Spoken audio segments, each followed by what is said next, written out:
Welcome to Small Business, Big Network, the podcast for small business owners who want big results from their networking. I'm Liz Drury, a freelance voiceover artist who knows that if you're not working, then networking could help. Kris Morawski is the owner of A2Com UK, a web designer software development company. He says the best part about networking is the people you meet and the opportunities for trusted referrals. Thank you very much for joining me on the podcast today, Kris. Thank you, my pleasure. So you are working in web design and software development, but I'd love to know if you've always worked in this kind of space.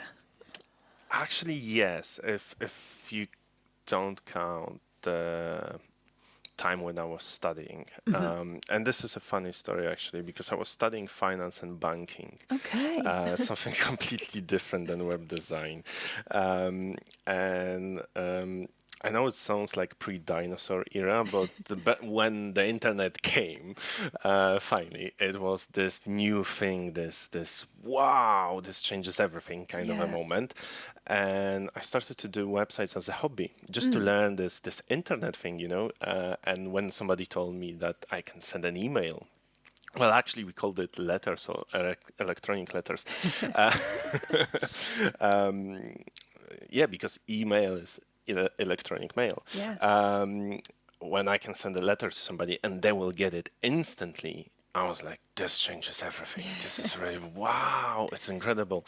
I vividly remember back in the day, you had to use a phone actually to connect to the internet. So you actually dialed the number and you had this dee, dee, dee, boo, boo, boo kind of a sound where you connected. So that was funny. I remember when I had to started to download something over the night, went to sleep, woke up in the morning and said, oh, bloody hell, it stopped at 50%. So, it wasn't perfect from day one, obviously, but I could kind of see the potential in it.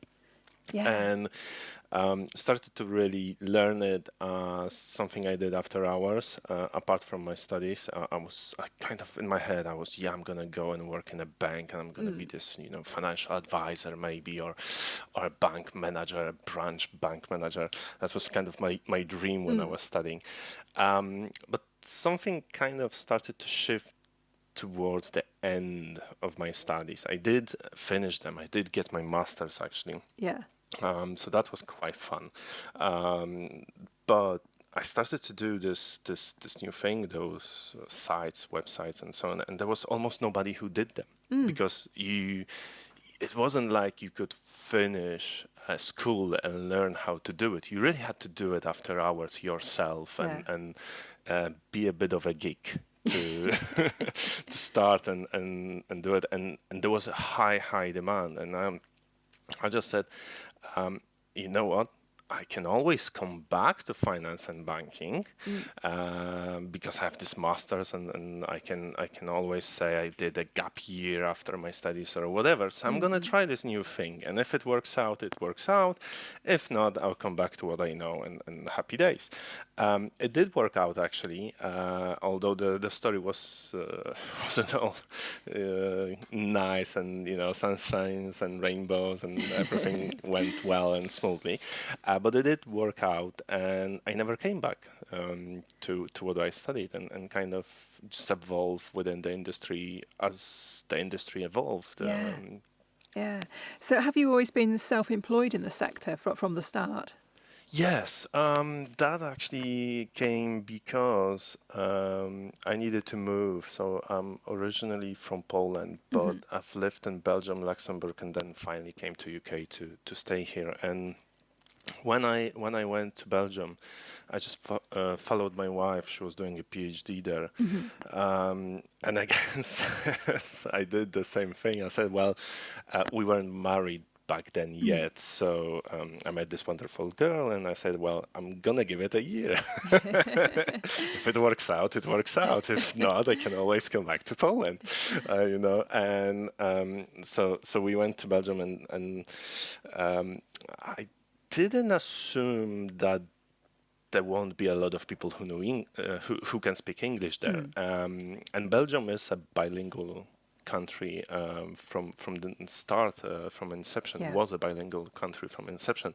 So they actually have to learn their own languages. There's a Dutch part and there's a French part. Yeah. So they have to learn their own language. So actually English becomes a third language, and yep, there aren't a lot of people that actually do speak three languages fluently. So the only way I could work was find a company who would allow me to work with them and communicate in English. However, it was difficult to get employed. So I was a freelancer and self-employed, and started to work with A2Com actually. Back in the day, it was called ComSkills. They rebranded a couple of years ago when we actually connected together. But anyway, because I couldn't get employed immediately, because I didn't know the language, I needed to work for myself and be a freelancer and just start to build that relationship with them 1 day a week, 2 days a week, 3 days a week, and so on. And it kind of stayed like that. Then we actually partnered at some point, so you might say I got employed in a way, but that came when I moved to UK, and we say, okay, why don't you just partner with us, become A2Com UK, and just lead that branch there. So I think I can say I was never technically employed. It's always me who signs my own paychecks. Yeah. So tell me a bit about your current business. Who are your clients? Who are you helping? Busy business owners is the easiest way I could classify them. It's two groups of people. It's either businesses that struggle to make ends meet and they need to optimize things, or businesses who are just too busy and they're always busy. They never have enough time. And the way we can help them is actually by going through an audit and a strategy session with them and just analyzing what's working within the company and what's not. And I know it's not really software and websites. And I think that's where the financial studies that I did kind of had their toe on me and in a way shaped the way we work, because our goal as a company was always to work with businesses who want to, scale, grow, and so on. And when you start to offer a lot of different services, you start to think, what's connecting them all? What's underneath Google Ads or web design or software development? What's the real actual need there? And we kind of shaped our mission on just one simple sentence, saying we want the business owner who will work with us to be better off after working with us than they were before. And that means for us to be really solid and concrete and measurable, increasing their ROI on whatever they do. Now you can increase the ROI in two ways. You can either scale whatever they do. That means there you go into marketing, and that means you need to do some ads, maybe improve SEO and so on, and help them get more qualified leads. But that also can mean optimizing things, and that's where the software development thing comes into play. Because if you can automate repetitive tasks, and if you can help them do what they do quicker, more efficiently, the ROI gets improved anyway. Yeah. And the beauty of it is, once you have that software in place, obviously there's two ways you can get software for yourself. You can use either software as service, then you typically have a monthly payment. It's like Microsoft Office or whatever. It's maybe not one-off, but it's typically a low monthly payment. Or you can have software that's actually designed for you, and then you typically have just a one-off investment in that cost, in that software. And at that point, the ROI is infinite. It goes to infinity, actually, because you will use that software then for 5, 10, maybe 15 years, and it will just continue giving towards you. And that is now especially true with AI, because back in the day when you did software, you did it to the needs of a business when you've met and designed the software. And obviously with time, the environment changes and the company itself evolves. Yeah. So their needs change. Now you can adopt that software, obviously. If you connect AI to it, that becomes really, really interesting, because then the software can actually learn throughout the different months, years, and get more and more, data and feedback and so on, and it become even more relevant to what you do and how you do it. So it's interesting, and that's a long answer to a short question, I guess. So what kinds of businesses are you working with? What sort of sectors are they from? All different sectors, actually. We've worked with financial sectors, hospitality industry, business coaches, local companies like florists, plumbers, you name it. It again comes down to their needs, and if they need to optimize something, we can help them do it. If not, then happy days, just continue doing what you're doing now. Yeah. So what kinds of results have you got from your clients? What sort of feedback do you get from them? That again depends a bit on what we did. Most of the time, we've measured some really incredible, we had some really incredible results, and try to measure whatever we can. Typically, it's an improvement between 20 to 50% even. We had on the ROI, but that just depends on the scale of what needs to be done and how bad the initial setup was. If what you're doing well, and you want to just optimize, maybe you'll get 10%. But that's still 10% on top of what you already did well. We had a lady who came to us actually asking for a website. And she still is actually running a cleaning company. So we started to analyze everything, went through the audit of her own website, and then had the strategy session. And during the strategy session, we found that the actual real problem she has isn't in the amount of customers, isn't in her website. It's under or in the, let's say, in the background of what she did. The ladies that worked for her sent everything that they did through emails, WhatsApp, sometimes even pictures of handmade notes on a piece of paper. And when you have to understand that it's a business where you may have a client who takes 4 hours, but needs the job to be done in 2. So you will send 2 ladies. 2 times 2 is 4.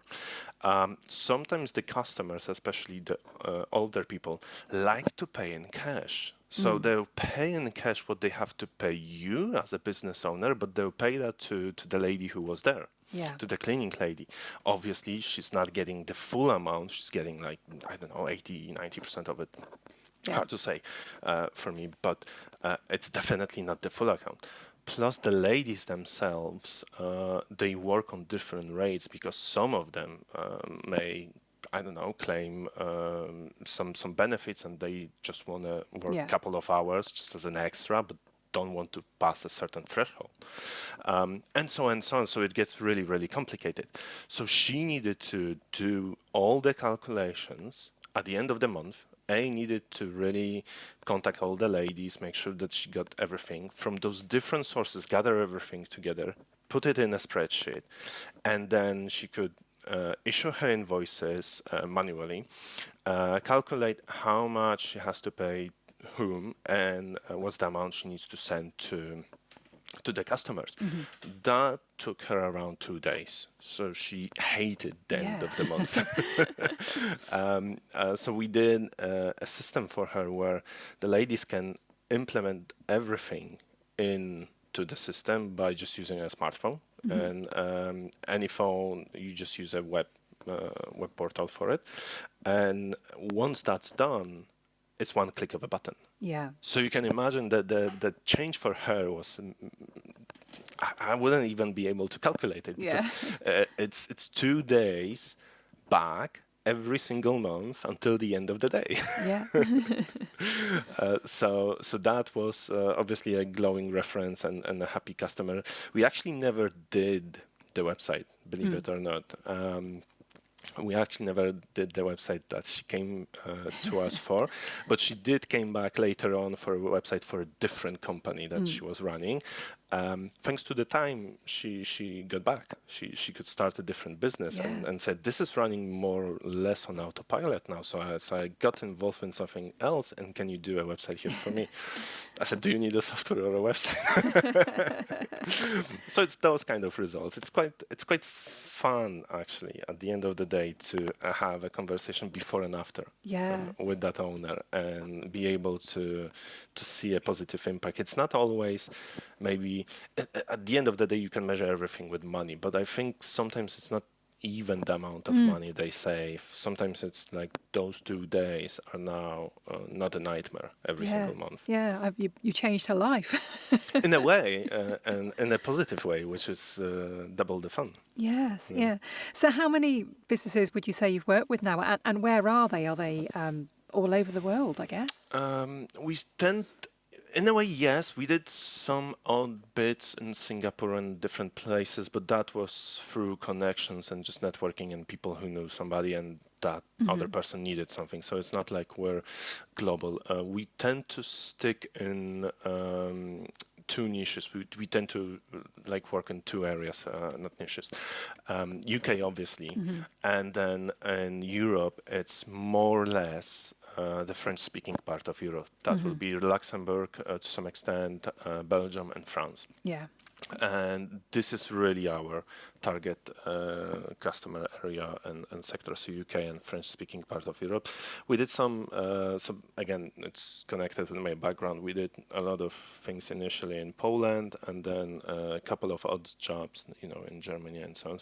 But it's basically Europe and UK. Yeah. Now, you mentioned networking there, so let's turn to that now. Was networking something you did before you came to the UK? Believe it or not, yes, but I didn't call it networking then. So I actually started to really network after coming to UK, and it's immense fun. You meet so many different people. Like, we've met on a networking event initially, and then did a one-to-one, and then one thing led to another, and here we are.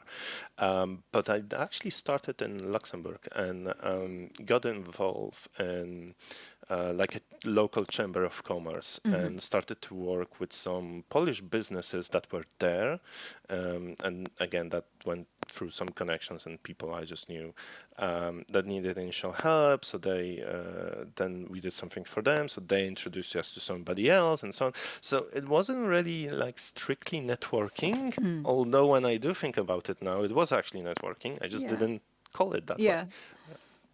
So what do you like to do now in order to grow your network? I would say 2 things. Is one, getting groups that I don't know. So I'm always asking people that I meet, where else do you network, or what nice groups are you part of? Because that you don't know what you don't know. That opens you up to some great connections and some great groups. And we do a lot of BNI, actually. The founders of the company in Belgium are in 2 different BNI groups. I'm in a UK online networking BNI group as well. So those 2 areas, networking and BNI, are what I would say our main source of new connections, and we kind of develop a system of referrals for ourselves, and we just have partners we work with and refer each other systematically, and that's more than enough. Yeah.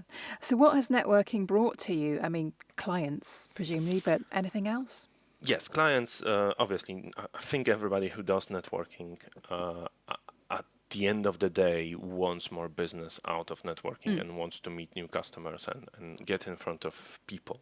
But the better part of it is actually the people you meet and can collaborate with. Whenever I need somebody, I can reach out to the networks that I know, and somebody will refer a trusted person. Yeah. And that goes a long way. I actually had a friend of mine had some problem with his solar panels. And funny enough, he started to look for a local company himself. Won't name the company, but they wanted to basically screw him over. And we've played golf together, and he just mentioned, I have this problem with this solar panel. I know it's a battery and nobody wants to change it, blah, blah, blah. And he was complaining about it a lot. And I said, oh, somebody's complaining. That's an opportunity. And I've reached out to my BNI network. Somebody referred a lady who wasn't actually in BNI, funny enough, but she did visit. And they said, look, I know her, invited her. We want her to join a BNI group if possible, and I can vouch for that person. I say, okay, give me the contact details. Pass them over to my colleague. They did everything for a fraction of what the other company wanted in a couple of days. Actually, there was a technical, person on site, did what was needed to do and fixed everything and so on. And that ended up in a glowing reference from us to her, obviously, and her company, and she joined our BNI group. So, well, okay, I see the benefit now. Yes. So again, the double win. And those kind of connections and situations make you stick, because you can come back to some groups over and over again, and you'll be like, okay, I know everybody. It's good to catch up, but that part as well is fun, just to catch up with people, Yeah. and reconnect and just know who's doing what and so on. But at some point you sometimes say, well, maybe it's time for me to move on. And out of the blue comes somebody who just contacts you and says, oh, John referred you to me, and can you do this or that for me? Yeah. So it works if you work it, I guess. Great connections. You can enjoy a great meal during networking. You can meet a lot of interesting people. And I think that's the biggest benefit of it. Yeah, absolutely.